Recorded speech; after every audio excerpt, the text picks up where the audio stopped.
Hey y'all. For today's daily check-in, it's not your regular children's minister, Susan. So if you have little ones watching, hello friends. I'll talk with you later, but this is going to be more of a serious grown-up video. Today I'm going to share more as social worker Susan. With all of the fear and anxiety due to the very real threat of COVID-19, I thought I'd share some guidance that I often share with congregation members who are facing serious illness. And right now, that's all of us. There's never a comfortable time to talk about end-of-life issues. I remember the story of church member Dot Adams, who was hospitalized years ago, and as I walked in her hospital room, she said to me with panic in her voice, "Susan, am I going to die?" I froze, not knowing what I should say as a young pastor trying to provide pastoral care, and then answered honestly, "Yes, you're going to die, but so am I, and so is he, and so are all of us." We had a good laugh about that for several years. Yes, we are all going to die. Probably not all from this horrible pandemic, but in some way and someday, death comes. During this time at home, I encourage you to take the time now to think about your end-of-life plans, to share these plans with family, close friends, or of course you can call any of us on the church staff. Dr. Melissa Black has some great resources on her website, empowerdecatur.com. I'll put a link to this website in the comments. From a physician's perspective, she guides us through understanding definitions of CPR and DNR, do not resuscitate, and the differences between a living will or a physician's or medical order for life-sustaining treatment. As the end of life nears, other decisions will be necessary. Palliative care is all about making choices on medical treatments based on your personal preferences and not just with the goal of a cure.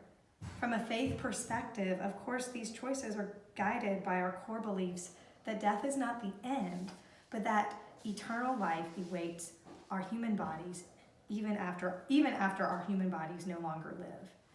Now is a good time for me to also talk to you as children's minister, Susan.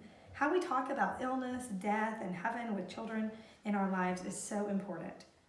There has been something comforting and sweet to hear my 2-year-old express his grief over the past few months after the death of his great-grandfather. Anytime he thought about his papa, he didn't hold back his emotions, but instead he would say, "Papa died, sad."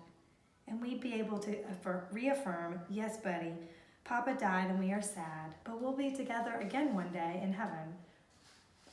The best way to talk about death with children of all ages is to be matter-of-fact and developmentally appropriate. Answer their questions and let them lead the conversation. But it is good to be prepared for what they might ask. And that's why having these conversations now, while we have some time with your loved ones, is so important. In addition to the medical planning and wishes on aging in place, whether you want to use your savings or insurance policies to provide care as you age, etc., another point of conversation can be the very practical of wishes after your death. I recently talked with friends casually and discovered that one spouse had very strong opinions on cremation that the other spouse had no clue about.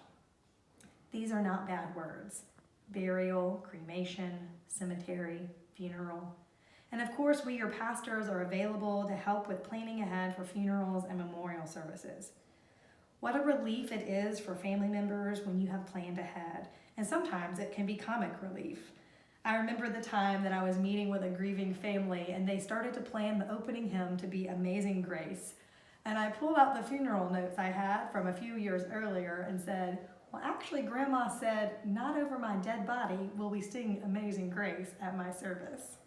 We had a good laugh and were able to go in a different direction.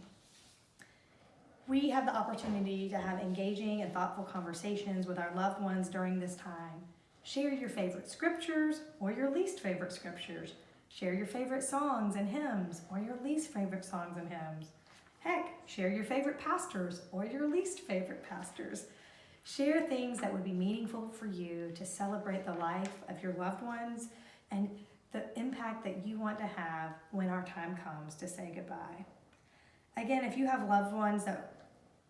or your loved ones want to set up a time to talk with any of your pastors, please give us a call. Writing out and talking about your end-of-life hopes and plans can bring a sense of peace and control when so much of this world is out of our control every day, but particularly during this season. And while we sadly recognize that there are countless times when death comes like a thief in the night with no way to prepare, whether an accident or sudden death, as people of faith, we can find peace and hope, knowing that Christ himself faced death with thoughtfulness, with tears, with prayers, surrounding himself with his closest friends, and undoubtedly prayed like those who had gone on before him. Yea, though I walk through the valley of the shadow of death, I will fear no evil, for thou art with me. Thy rod and thy staff, they comfort me. These are the words we cling to even in uncertain times and even as we face our human frailty. It's okay to talk about these things. I encourage you to talk about them with your loved ones. Give us a call if you'd like a listening ear. Peace be with you.